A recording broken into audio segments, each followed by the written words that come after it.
He's in the worst business category in the world for public perception and reputation. There's nothing worse than what he does in terms of how the public sees this entire category. So worse than politicians, worse than lawyers, the guy sells used cars. And he became Canada's Huggable car dealer. And we used to run 30-second spots, and we never talked about the cars. We just told stories about the Huggable car dealer. He's the Casanova of customer focus. He's the Romeo of roadsters. By golly, he's the McDreamy of drive. Stop by at Jim Gilbert's and get your daily dose of Hugtonium. Jim Gilbert's Wheels and Deals, Canada's Huggable car dealer. That's incredible. What does every other car dealer do? They talk about the cars, right? Better quality, better selection, better service, better value, better prices. This weekend only, right? It's the massive inventory clearance sale, 0.9% financing in all makes and models, and every month is truck month. Like, the public has tuned that out. Gair, thank you so much for taking the time. I do appreciate it. It's my pleasure. First time in St. Louis, which I cannot believe. I have to think. I did a little research. What do we know about St. Louis? We know Gateway Arch, right? Gateway to the West. But when I stopped to think about it, Raj, probably the highest number of legendary sportscasters than any other town in America, when you think about it. Interesting. Jack Buck, Joe Buck, who was on TV just, I think it was last night, right? Calling the game with Troy Aikman. Who's from St. Louis? Mike Shannon. Harry Carey came from St. Louis. Who else? Joe Garagiola came from St. Louis. Bob Costas still claims St. Louis to be his place because it was, is it KMOX? That was the big station here. Yeah. There's so many more. Dan Deerdorf. But Dan Kelly.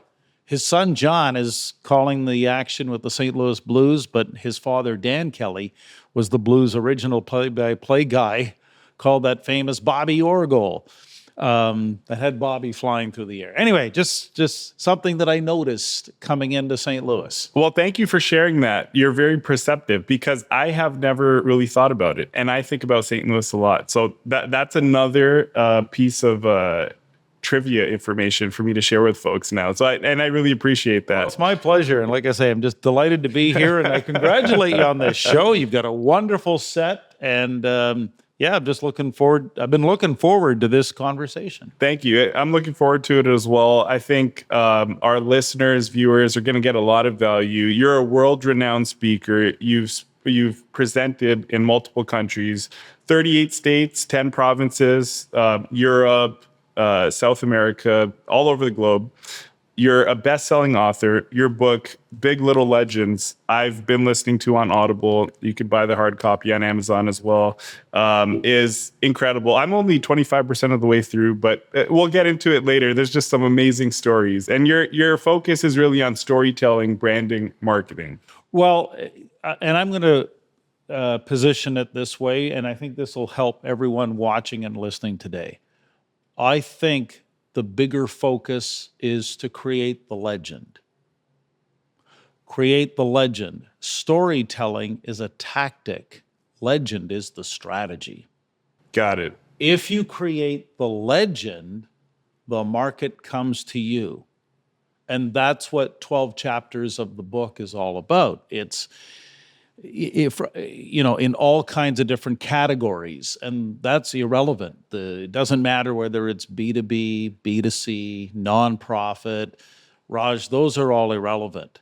What matters is there's universal principles, if you will, at play that explain how legends are created in the first place. And I've been obsessed about this topic for quite some time, for the better part of 20 years, and just so thrilled to be able to write about it, speak about it, and do even more research on this. for fair warning, which was the fourth album from Van Halen. Fair warning, we could only talk about this for 10 hours straight, Raj, and never run out of gas. But I know we're going to keep it to about an hour. Yeah, we will. And that topic of like creating legends, I think it's very unique. I've never heard anyone else position your branding strategy or whatever you want to call it around that. I think, and that's why I really wanted to speak to you as well. That topic, along with your amazing ability to speak and tell stories, has allowed you to become the TEC Canada Speaker of the Year, 3-time Vistage top performer. You've done over 900 presentations, and on top of that, you're, the talented author that you are, speaker that you are. You're also a really good golfer. No, I'm not. I have clubs. However, I am legitimately a 6-time runner-up on the prestigious MGA Golf Tour that we might get into, depending on where you want to take this. Sure. Well, let's start with your early days. Where are you from? How did you grow up? Originally from New Brunswick, Canada, born in a town called Moncton, which at one time had American Hockey League franchises, affiliates of the Oilers, the Winnipeg Jets, the Calgary Flames. And so I was a 20-year broadcaster in Canada, newscaster, sportscaster. And when I went back to my hometown, I wound up doing American League play-by-play with those NHL affiliates. So I'm very familiar with that world. The whole family is still based in New Brunswick. Today's the day that Dad turns 85 years old, and I'm the son of a former pro golfer. My father was born 7 minutes from the first tee at St. Andrews in Scotland, the old course, came to Canada as a 17-year-old just to turn pro. And so we're very fortunate that Dad's still with us, that he's able to go out and still play golf. And what else can I tell you? Yeah, I'm from the Maritimes, that maritime region of Canada, and have worked in different parts of the country and now based just outside of Calgary, Alberta, home of the Flames, in a little town called Cochrane.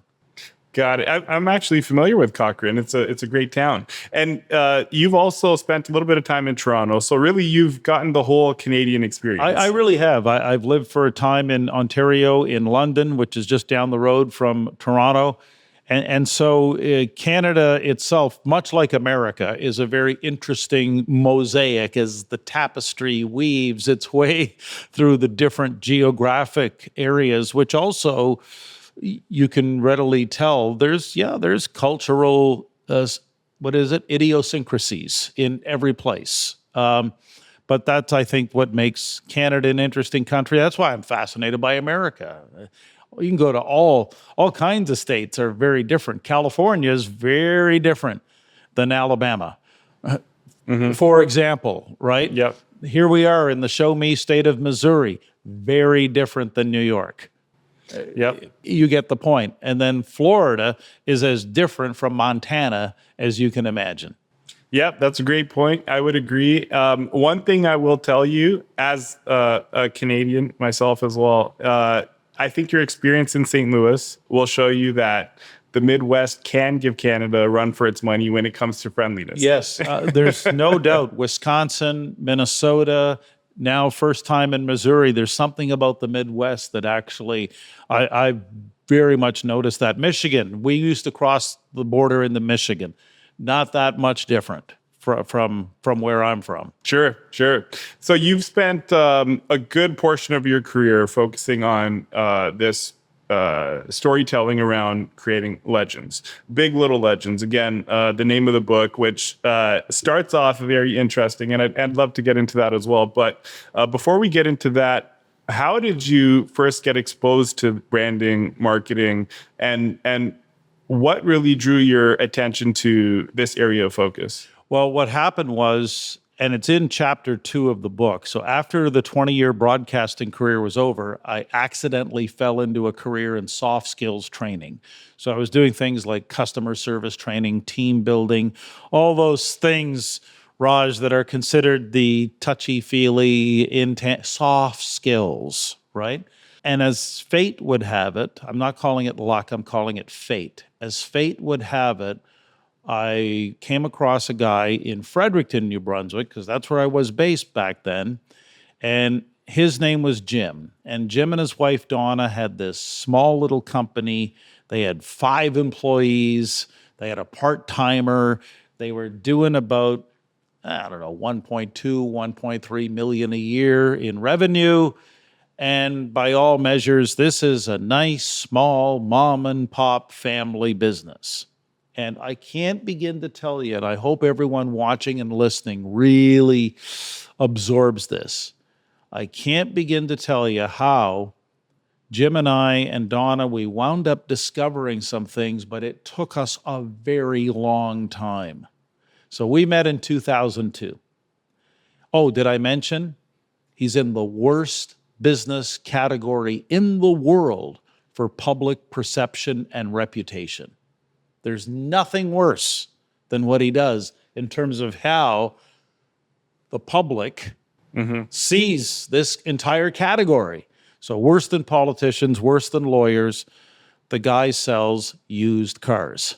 Okay. I was thinking maybe payday lending or something. Well, okay. So my point is that he's in the used car business. We know all the stereotypes. Here's the issue. Jim and Donna don't fit the stereotype at all. Nicest people you'd ever meet. And Jim's very quiet. Jim's a quiet guy. Very quiet, very soft-spoken. And Donna, his wife, and you know how couples tend to be opposite, Donna is even quieter. They're 2 lovely people. We met in 2002, like I said, with that little small mom and pop operation on the corner. The story, the epiphany, the tipping point doesn't happen till 4 years later. 4 years, Raj, of just not really knowing how, because what was the issue? How do you differentiate yourself from everybody else? As Jim liked to say, there's 22 used car dealers in a 100-kilometer radius. What's going to separate us from everybody else in the space? And I think that's what a lot of folks are still grappling with. How do you really stand out, set yourself apart? And in 2006, we kind of used a little bit of intuition, but also somewhat intentional.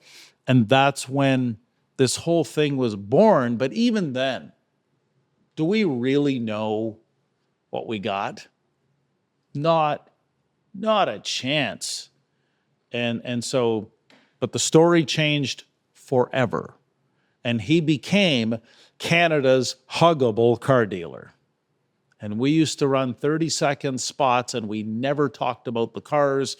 We just told stories about the Huggable car dealer. He's the Casanova of customer focus. He's the Romeo of roadsters. By golly, he's the McDreamy of drive. Stop by at Jim Gilbert's and get your daily dose of Hugtonium. Jim Gilbert's Wheels and Deals, Canada's Huggable car dealer. That's incredible. What does every other car dealer do? They talk about the cars, right? Better quality, better selection, better service, better value, better prices. This weekend only, right? It's the massive inventory clearance sale, 0.9% financing in all makes and models, and every month is truck month. Like, the public has tuned that out. And so what happened was we come out with these 30-second vignettes, and we did this for a long time, but within 6 weeks, Jim had complete strangers coming up to him asking for a hug. Jim and Donna didn't just do this with their marketing. That's when the first dozen or so teddy bears showed up, and then it was hundreds of teddy bears, and now there's mascots, there's a merry-go-round for the kids, there's a nature trail to go walk your dog. Like, if Walt Disney was to conceptualize what does a used car lot look like, it now sits on 17.5 acres in Fredericton, New Brunswick. That became a $50 million business. Jim, if he was here today, would tell you everything changed when the story changed. But only years later did we figure out you can't create the legend without the story. No legend in the history of the world was ever created without what? A story. And now that's part of what I get to do all over North America, different parts of the world. Taiwan is coming up for a week of engagements, first week of October. And really, that's in its simplest form. That's it, Raj. Create the legend, the market comes to you. But you can't create the legend without the story and a leader who believes in the value of their own story.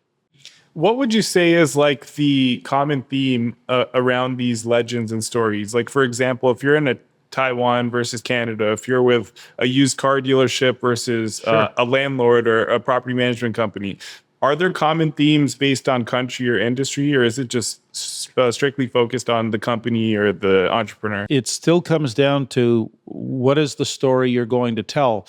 I can summarize it in 2 words, actually. Identity. So do you have an identity beyond the products and services? And that sounds so simple, and yet when you unpack that, that's incredibly layered. Who are you beyond products and services? So let's take you, for example. Let's put you right on the spot. Sure. Right. So who's Raj beyond his products and services? So from a product service standpoint, you are doing what? Just so everyone... Yeah, we buy and operate apartment communities. You're in the property management world. Correct. Yeah, right. A very specific type of apartment community, but yeah, that's what we do. But still, property management. Yep. Great, we get that. But I can just look at that shirt, and I can look in this studio, and I can look online. Oh, he's the storyboard guy. Mm-hmm. There's an identity beyond product or service. Nike. There's 3 words that everyone knows about Nike, isn't there, Raj? Yep. 3 of them. Just do it. You know this, right? Uh-huh. Okay, try the same thing. I'll say a company name. You go instantly. First phrase you can think of, okay? Yeah. I couldn't even get to finish Nike and you had the punchline. I'm going to give you a word. You say the first phrase that comes to mind. Ready? Yeah. 3, 2, 1, Reebok. To be honest, I don't know. And I don't know if I'm supposed to know this or if that was a trick question. But no, it's okay. If we're just thinking, when I think Reebok, I visualize their logo, maybe some shoes. But do they have an identity beyond products and services? Not that I'm aware of. Nobody knows. That's the part of the question. This is I do a little exercise around this with all the CEO groups I speak to. And that's my point. I've traveled, halfway around the world. I can't find an audience anywhere that knows, well, what does Reebok stand for? And you could do this on a bunch of others, New Balance, and go ahead, even Adidas and Under Armour. Nike has an identity that is instantaneous. Yeah. Instant. Prime shelf space in the brain they occupy. And every single year that I check the list of the top 500 brands in the world, the Nike brand valuation consistently is more than double its top 4 competitors combined. So just use Reebok as our shared example. How much do you think Reebok is spending on marketing every single year? Probably just as much, if not more. But what are they known for? Nothing. Athletic gear? Everyone does athletic gear. Yeah. Like all the manufacturers, right? They all have good shoes. They have nice T-shirts. I'm not dissing anyone here. Yeah. The products are the great products. That's not up for debate. But Nike, in that space of athletic footwear and clothing and things of that nature, Nike has a brand reputation like nobody else. And they're consistently on top of the leaderboard. All right. Well, the only difference with Nike and the Huggable car dealer are the zeros. That's the only difference. So with Nike, we're talking in the billions of dollars. The shared principle is something I call reputational equity. So the challenge, and I explore this in chapter 7 in the book, the challenge is you've only got 2 to 6 words to own the market with. In other words, can you capture your story in 2 to 6 words? Nike does it with 3. Canada's Huggable car dealer did it with 4. I was counting ours right now on my fingers. Ours is 4. We can probably do a better job of putting it out there, but ours is live where you matter. Live where you matter. And I'd be curious to see where else could you take that. Does that make sense? Yeah. Without getting into creative here on this this conversation, but my point is that Nike's been able to develop what I call reputational equity. So the more they do it, the more they occupy prime shelf space in the brain because they haven't changed it since 1988.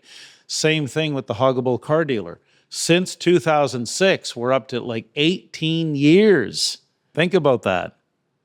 Equity, equity, equity. And now when he got into the power sports business, that thing blew up. He became, within 2 years of getting into the industry, within 2 years, Raj, he becomes the #1 Kawasaki dealer in all of Canada. That's incredible. 160 locations. How does the guy who just shows up from Fredericton, not Toronto, Montreal, Vancouver, Calgary, Edmonton, Winnipeg, no, from Fredericton, New Brunswick, how did that guy show up and go right to the top of the leaderboard? We'd like to think that part of it was the power of the brand was there. And so brand is not your logo.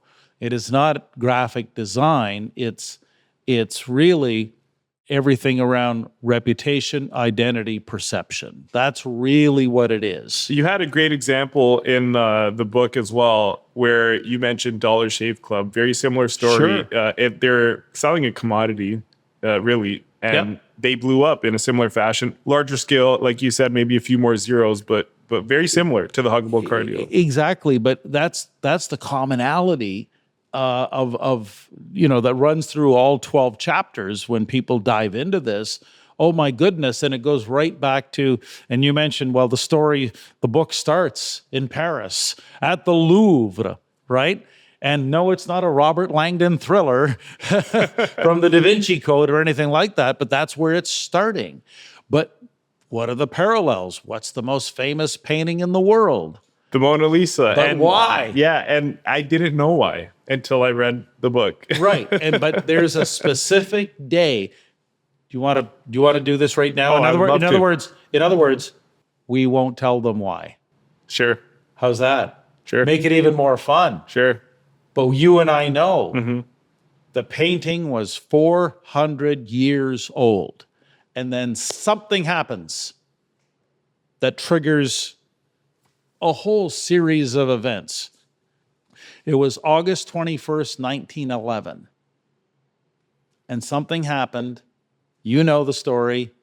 But you're right, 99% of people out there don't know the story. All they know is that it's the most famous painting in the world. But they don't know why. Right? And what I like to use that painting, it's an illustration, no pun intended, of why does the audience all know that? When there's 35,000, at any one time, there's 35,000 other paintings, objects, artifacts in the Louvre. If you've ever been, you will see that dynamic. It plays out every single day. 30,000 visitors a day, all paying $40 a head. All the galleries are empty except one. Where does the crowd go? That one gallery.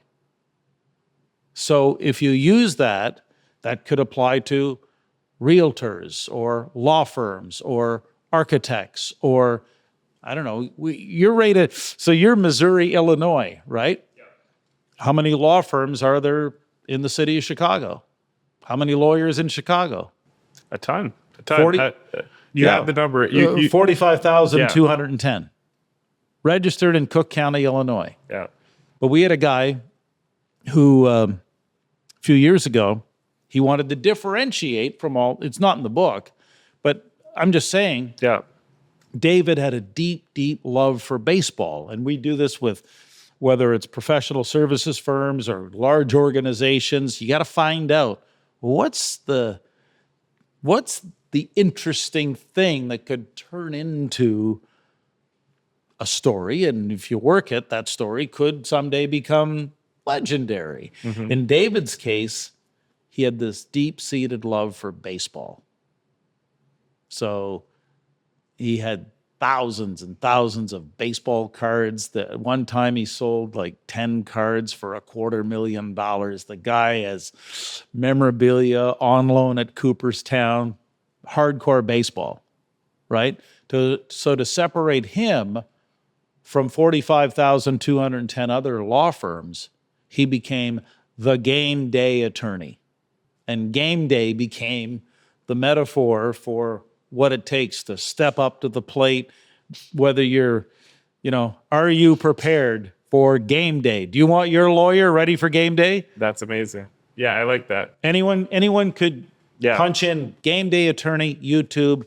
You'll see like the cinematic sort of 3-minute video of David telling his story. But there wouldn't be, especially with your background, Raj, you already know. Well, there wouldn't be one other game day attorney in all of America, let alone Chicago, Illinois.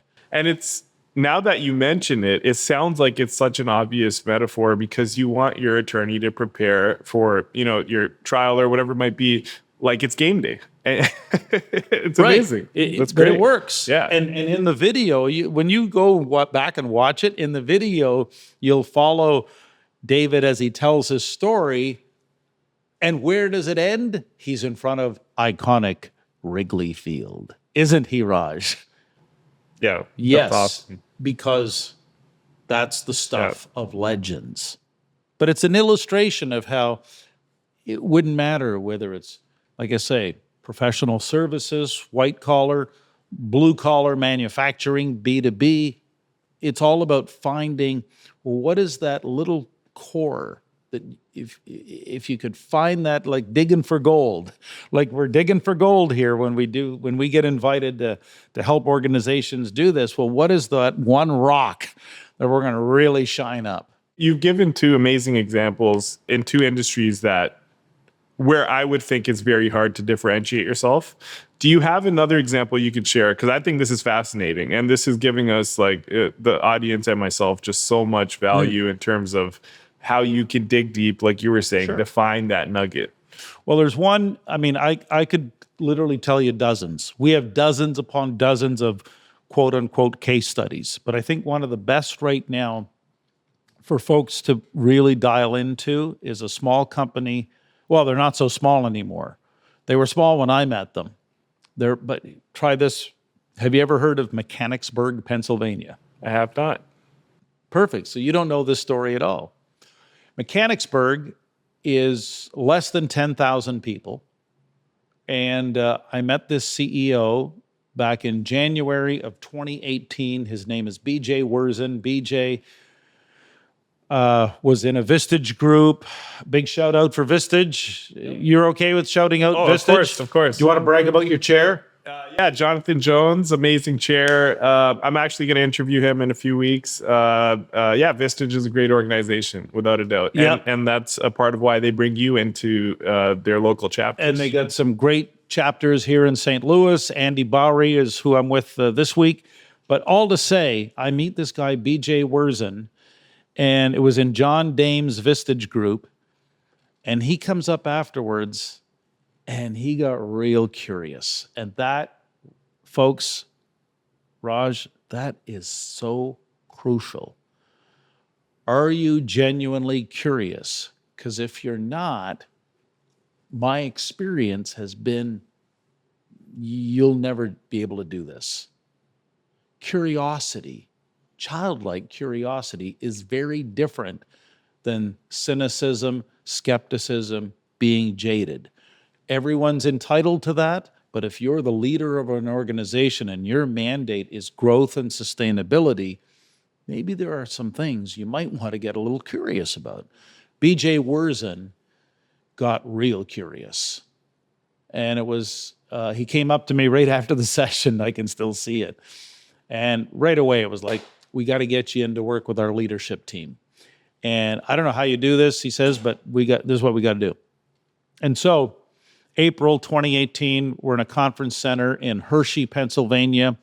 And we do these extraction exercises to pull out not just the beliefs and values of a CEO, but what about the leadership group, okay? So at the time, and this is a good case study, at the time they've got about 130 employees. They do about 35 to 40 million a year in revenue at the time. They had just opened their second location in Pittsburgh 6 months prior. But they've got a much bigger vision, all right? They work in one of the most crowded, competitive spaces you can imagine, Raj. Home renos, bathrooms, doors, windows. Any idea how many bathroom door and window companies there are in America? No clue, but there's 592,000. Wow. I'm serious. That's Wow. the number. And everyone can do this. Everyone watching and listening can do this. You can figure out what's the number and what is the geographic zone I'm going to apply that number to. Their vision at West Shore Home is to become America's most admired home remodeling brand. All right? That's what their vision was back in 2018 when we met. And so through these extraction exercises, there was things appearing on a flip chart, okay? Things like, yeah, we have a lot of tenacity and ferocity, and we're like a steamroller, and you know, like GSD, get shit done type. We take no prisoners, no holds barred, like that. That's the stuff that was coming up on the flip charts. And to a man, everyone in the room thought, well, geez, the public's not going to like this. See, that's us, but in our marketing, no one's going to like that or feel comfortable with that. And yet, I said, well, wait a second. If that's who you are, lean into more of who you already are. And so, metaphorically, what I saw that day was that these guys were like the metaphorical equivalent of the Navy SEALs meets the Marine Corps doing home renovations. That's what I saw. And I went, that's an interesting, it's an interesting point of view. Just so happens the founder CEO is an intense patriot, has a big soft spot for veterans. Mechanicsburg is right in the shadows of Gettysburg, as you know. And so I think culturally to that part of the state of Pennsylvania, there's a real, it's a very military-centric thing. Or, you know what I mean? People feel very strongly about America's vets and the military and those who serve. And so, like I say, we came out of there that day going, let's be that. And that's true of every success story in the book, every success story that we've ever worked with. Can you be who you actually are, but a little bit of a larger than life version of that? So West Shore Home, fast forward to 2023, 3,000 employees, 40 locations, 20 states, more than $1 billion in revenue. 2024, they're on track to surpass the $1 billion mark again. I've never seen the guy ever go from 35, 40 million to $1 billion in 5 years. I've not seen it. That's incredible. And a part of that West Shore Home story that you shared with me was they used the legend not only on the customer acquisition side, but also the talent acquisition side, Well, which was very think about it. interesting. And I just got updated stats on this. Last year, the number of applications per month was at 13,000. Now it's at 21,300. And part of the core of the West Shore Home legend is this program they launched called West Shore for Warriors. So what they'll do, and anyone, again, we live in it's the beauty of this world we live in. It's transparent. You need proof. Okay, there it is. West Shore for Warriors. And what they do, Raj, is they will identify a veteran in locations that they have a West Shore home office type thing. And for whatever reason, these veterans have slipped through the cracks. So it doesn't matter whether it's in South Carolina, Colorado, or in their home state of Pennsylvania. There was another one not too long ago. The last one released was out of Indianapolis. And what are they doing? They're coming across these veterans, men and women who have served. And for whatever reason, things, aren't as good as they could be in their domiciles. And West Shore Home is showing up with a crew and a truck and materials. And in 24 hours, they're just taking care of that individual. They're saying, thank you very much for your service. And they've turned this into an ongoing series that's on YouTube. They've even won an Emmy Award for one of the programs about 96-year-old World War II veteran Donald Shank, that people tell me when they watch it, they need the tissue very, very handy. What does taking care of America's veterans have to do with bathrooms, doors, and windows? On the surface, nothing. But what they're doing is showing prospective employees, you want to see our culture, it's on full display. That's incredible. And Raj, I think that's the world we're living in. If anyone wants to find out about Raj, for example, it would be so easy. You're like inviting them into your living room here at Storyboard, and they'll make a decision whether or not they want to get more curious. Maybe someday they want to work with you, but that's it, isn't it? And fundamental to what West Shore Home is doing is, and what you're doing right now, is all illustrated and mapped out in Chapter 9. You're in the media business. You're a media company first. You're a property management company second.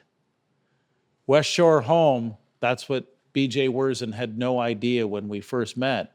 You're a media company first, and you happen to do bathrooms, doors, and windows. So they've got a very robust YouTube channel, and that whole strategy was inspired by Red Bull. I think Red Bull's one of the best in the world at it. You're a media company first, you happen to sell an energy drink. It completely shifts the paradigm, if you will, of how reputation and awareness is built now. It's built on YouTube and now TikTok, LinkedIn, and primarily we see video as video, Raj. King, queen, prince, and princess of the whole empire. And kudos to you. You've leaned into this, and without even knowing, I'm sure you've experienced a whole number of benefits just by putting this show on the air. Yeah, and part of the benefit is meeting people like yourself. In what other scenario would we be sitting down for an hour and having this type of conversation directly? Right. It's I think very valuable, and there's no direct monetary benefit of doing this for me, but the recognition, people reaching out for a cup of coffee, all that kind of stuff. And it's only been a year, so I'm sure it'll continue to grow until we can build a presence like West Shore. Absolutely. And Raj, really, when I mean, that's what intrigued me right away. I get invited to be on lots of podcasts, but when you reached out, I think it was through LinkedIn maybe, or an email or what have you, but it was just like, as soon as I saw it, it was like, wow, this is really set up. He's ready to go. He's got the spirit of St. Louis, which was your idea, happening right here. How can I not fly in from Canada and be here on this show? Which is, I think, you're going to get tremendous guests on this show. Thank you. I do appreciate it, and again, really appreciate your time. And thanks for doing this. A part of what I wanted to get to as well was, when you're talking about finding that, that nugget or that Sure. thing that separates you, What are some tips, tricks, maybe exercises that businesses or individuals can do to find that? Because I feel like a lot of us, myself included, may not think we're all that different from the next person, even if we are, or our business isn't all that different from another business. So Right. where can we start to find what differentiates our story? Well, this is the part where I might shatter a lot of hopes and dreams right now. There are no tips and tricks. They do not exist. But I can, and you haven't got to chapter 12 in the book yet. Chapter 12 reveals what's really involved here. So, and it's based on America has had so many great authors in the past. Walt Whitman, Mark Twain. Think of great American authors, Henry David Thoreau. I think one of your greatest living authors right now is Stephen Pressfield. And Stephen wrote a book called The War of Art. And I read it multiple times because I think it's classic. Okay? But what most people don't know is Pressfield toiled for many, many years he would tell you he was a failed screenwriter and he was the starving artist until he hit pay dirt with a novel called The Legend of Bagger Vance. And that novel was turned into a major motion picture with Matt Damon and Will Smith, and the rest, as they say, is history. But inside The Legend of Bagger Vance is the question you're asking. He uses the metaphor of the authentic swing, the golf swing. Raj, you and I have our own completely unique golf swing. So does everyone watching. So do 7 billion people on the planet. Even if you don't play golf, this is what's fascinating about it. Even if you don't play golf, you have a golf swing that is only yours. So if you took 2 people from our audience, our growing audience, by the way, because people got to like and share this stuff, don't they, Raj? Yeah, this guy's good, so you want to share his stuff. But our growing audience, even if they never played golf, even if they got the exact same instructions from a pro, their swings would be completely different. How does one account for that? Well, it's as unique as a thumbprint, a signature, a snowflake. The authentic swing is not, and this was the line, just got me. The authentic swing is not learned, it's remembered. It's already inside. Our job is to unlock it.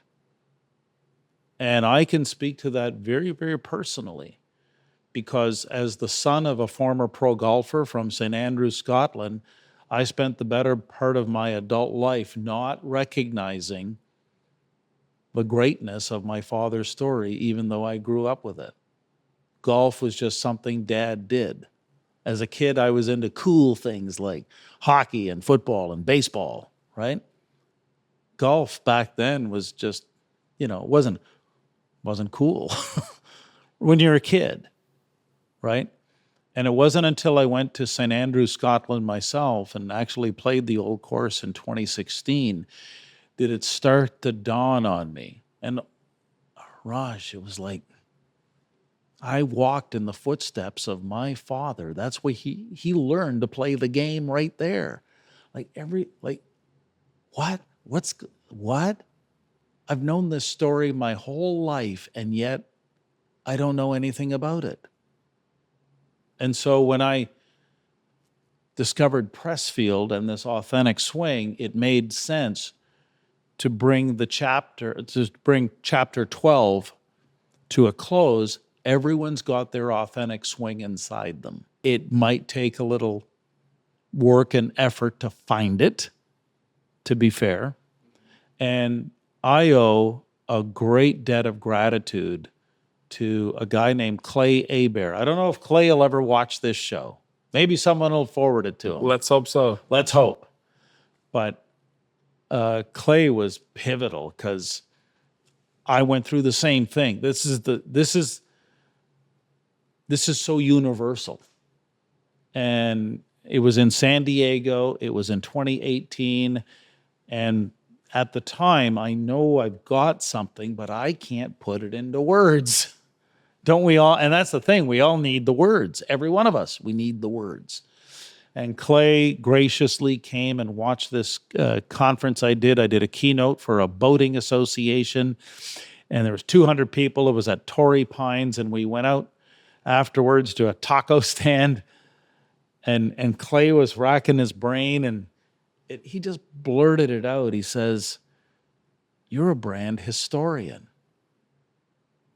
I said, "What? What did you just say?" He says, "You're a brand historian." He says, "Your word is legends." And as he said it, everything inside me, it was like electricity went through. Why? I was the history nerd as a kid. I'm a little kid. I got addicted to, I wasn't a good athlete, not like my father. I just wasn't. I loved to play, but I was a recreational player. But boy, could I read. And I just overdosed on, first it was sports history, okay? The Chicago Blackhawks, Bobby Hull, Stan Mikita, Tony Esposito. Then it was Vince Lombardi and the Green Bay Packers. One of the most powerful books I ever read was Instant Replay by Jerry Kramer, the diary of the 1967 season. And then it was military history. I got into the two world wars and the Civil War. I knew all about the generals and the admirals and the campaigns, Raj. Okay? Guadalcanal to Midway to to the Battle of the Bulge and so many pivotal points. And I've been to the beaches of Normandy twice, okay? And I would happily go 22 more times. And then it was the study of history with rock music. I got addicted to classic rock when it was just rock back then. Now it's classic, right? Back then it was just rock. But it was all about Zeppelin, Sabbath, and Deep Purple. Do you want the entire lineups of everyone who ever played for Deep Purple? Because I could... You see, it was always history. History was the common thread. History in a hurry is what broadcast journalism is all about. I love Ken Burns documentaries. I love biopics. I don't go for sci-fi or fantasy. Clay Hebert had no idea that day. So I'm the historian deep down, and I think that's where the authentic swing is buried. Typically, it's buried in that part of us that was at one time 6, 7, 8, 9, 10 years old, whatever it was, and the things we just got endlessly fascinated by. That's incredible. And as you say that, I'm kind of thinking about myself and my story, and I think I'm learning a little about myself because I'm thinking of things that I did at 6, 7, 8 that apply to what I'm doing now, and I never made the connection. And there's got to be a reason. Yeah. Right? Yeah, and we can chit-chat about it later, but you see what I mean? And typically that's what you find, is that there's something in our childhood experiences or teenager experiences or young adults that really shape the path we're on. And so that's why, I appreciate we live in a fast-moving world. I get that, right? And the world's changing faster and faster.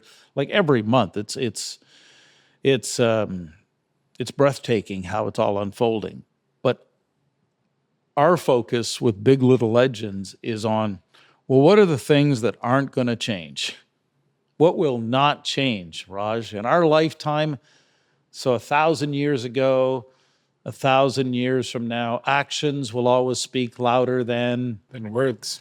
Right? And you mentioned it in the book, the art of storytelling. Yes. The art of legends, really. It doesn't matter what culture, religion, or how far back you go, there are legends and there are stories that are passed down throughout generations. Yeah, and it's never going to go away, right? Those things will not change. And just to close the loop a little bit on Clay Hebert, because I appreciate you asking how. I get it. People want to know how, right? I think there's two things. Number one, this is a marathon, not a sprint. So the good news is, though, a lot of people will quit early. They won't be the dog on the bone to figure this out. They just won't. Why? We live in a time and place, especially now, where if it's not instant gratification, if it's not snackable content, it's dismissed and kicked aside. Well, no, I think people want long-form content. I think people want to explore, or some people want to explore issues at a deeper level. So number one, it's the marathon, not the sprint. Number two, that's why Clay was so instrumental for me. I can do this for other people, but I couldn't do it for myself. Raj, see why? You can't read the label when you're inside the bottle. That's such a great way of putting it. It can't be done. It's impossible. No one can do it. Clay was able to see something and get it out of me.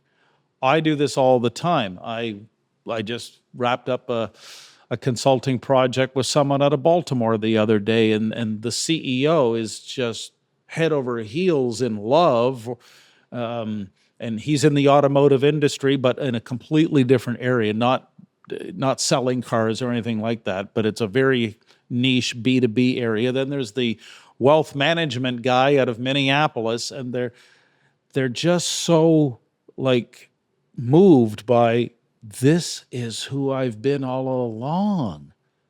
Wow. You mean I can just go to market with a brand that's like us? Yes, because it's the authentic swing. You're not pretending to be something you're not.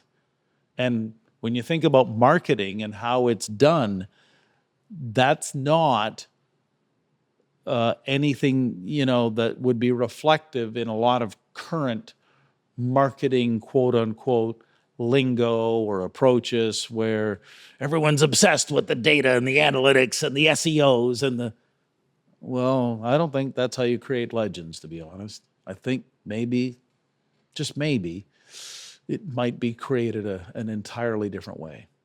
One thing I really love about what you preach is, instead of the focus being entirely on your target customer, you're shifting the focus entirely on the business and then broadcasting that to the audience. I think that's incredibly smart. Well, and think about the word target audience or target customer.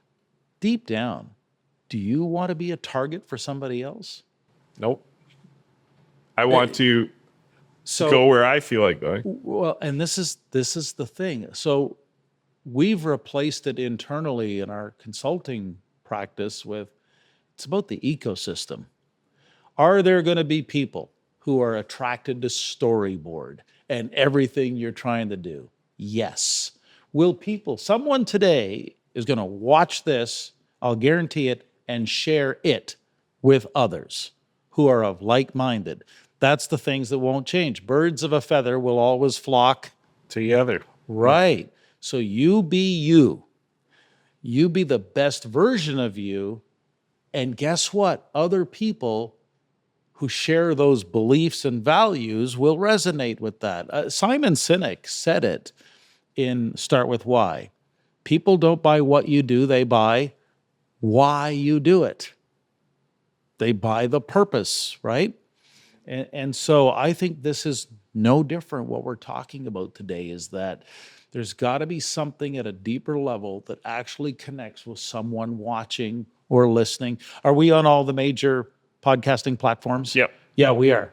Yep. You want to shout them out? Spotify, Apple, YouTube, really wherever you can stream or watch. Right. Wherever you get your podcasts. Right. Like personally, I will listen on YouTube. That's where I listen to you. Right.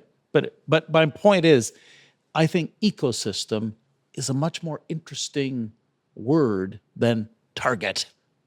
When I hear target, I hear Vietnam B-52s targeting.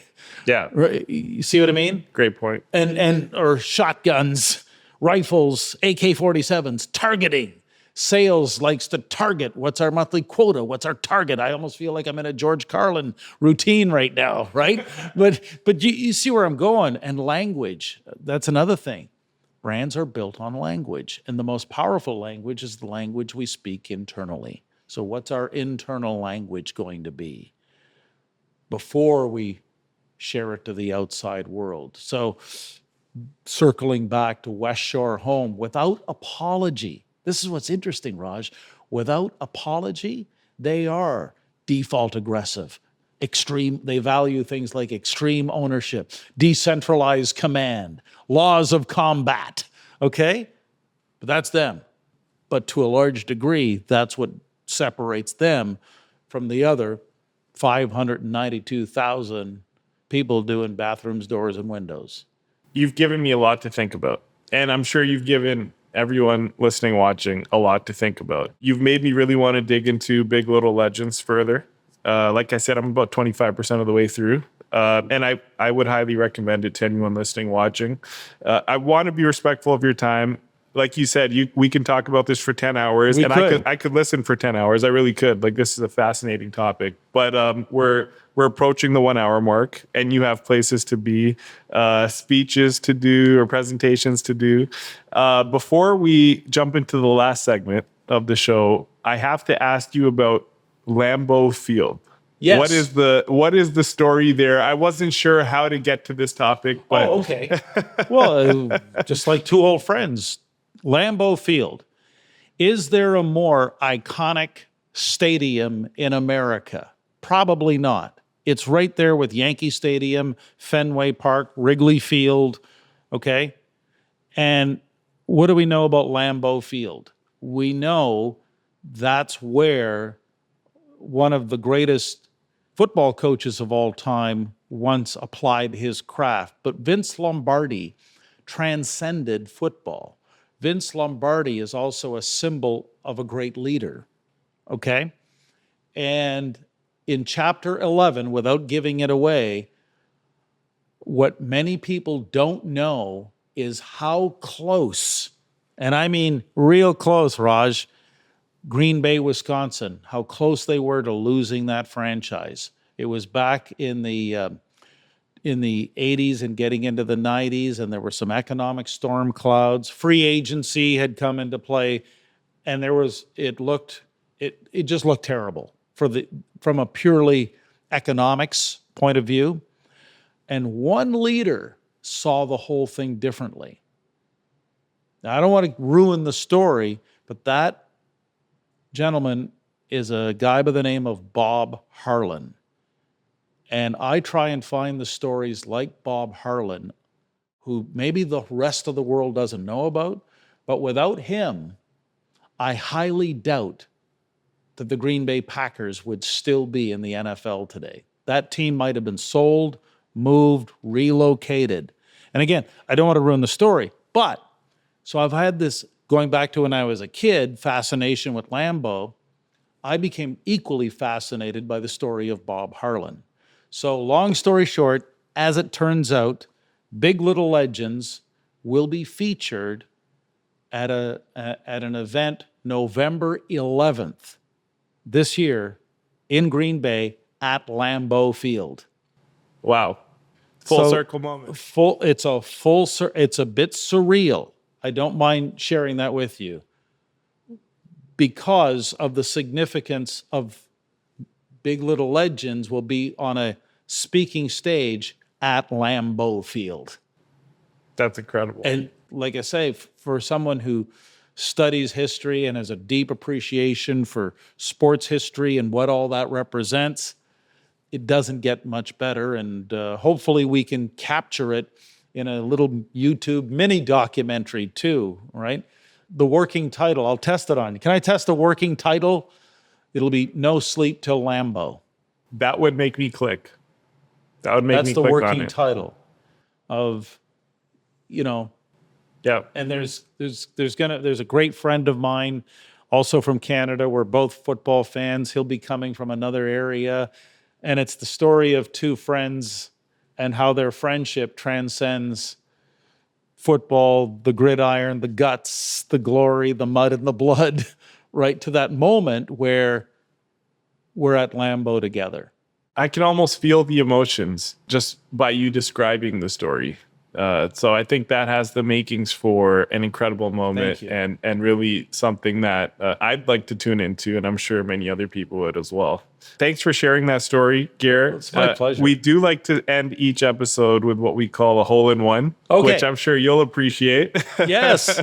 And that's just your greatest piece of advice someone can implement in either their business or their life today or in the immediate or near future. I got two great friends and mentors. One's my accountant. Believe it or not, my accountant. I've never heard that. That's never interesting. heard that, did you? Dennis Gauguin. He's not on social media. He'll never see this. Someone's going to have to tell him. Dennis said earlier, I've been with the same guy for over 20 years. From day one, Dennis had vision before money. It's always been a guiding force for me. Vision before money. And my great friend and colleague, Alan Power, has always said for years, process before the prize. And you want the hole-in-one? My father actually had 6 hole-in-ones in his golfing career. You can't create the legend without a story, but when you create the legend, there's nothing else in your competitive space that can even remotely compete with it. So I would say, reject ordinary, be legendary. Thank you for leaving us with that. It's something that I'm definitely going to look to apply further, dig deep, try to find maybe a person that could read my label for me. What are some upcoming projects or other things you'd like to mention? And then also, we're definitely going to link your website. Yeah. We're going to link the book on Amazon. And then is there anything else that people should know if they want to either learn more or reach out to you? Yeah, I'm thank you, Raj. I'm very easy to get a hold of. We're very fortunate. We got a very long waiting list for engagements that goes into now officially into December of 2025. So it's like the world tour that's ongoing type thing. But we're doing more and more folks who are organizing like high-level association conferences and things of that nature are reaching out. We got the event in Lambeau. We're going to do a week in Taiwan, first week of October for a return visit. Apparently, they're equally fascinated by legends halfway around the world. Okay. And so, like I say, biglittlelegends.com, gairmaxwell.com. We're more than happy to add more dates to a tour that takes us here to St. Louis, right? Right, home of the Blues, home of the Blues, and the Cardinals, and all the legends that have come before, and all the legends that will follow, including Raj at Storyboard. Thanks for that, Gair. I really, truly appreciate it, and thanks again for your time. I enjoyed the conversation. Thank you.